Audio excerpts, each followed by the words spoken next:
Let's make my sumac and pomegranate molasses chicken thighs with vermicelli rice and tabbouleh.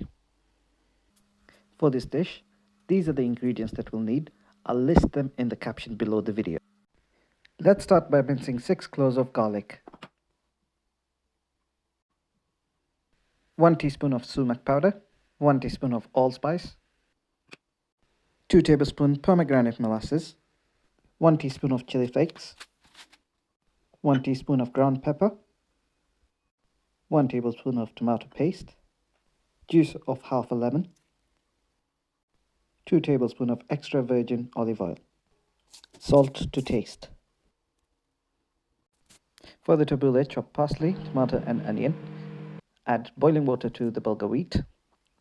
Mix everything together and dress with lemon juice and olive oil, and don't forget to season. To a hot pan, add your chicken thighs skin side down. Once cooked, flip over. Repeat until all the chicken thighs are cooked. Add your vermicelli and toast for about a minute. Make sure to wash your rice a number of times until the water runs clear. Add your washed rice, mix through, and top with water as required. Don't forget to season. Once the water is reduced, add your chicken back as well as the stock. Cover and simmer on low heat for 15 minutes. Once the rice is fully cooked, add a tablespoon of ghee, cover and let it sit for 5 minutes to infuse.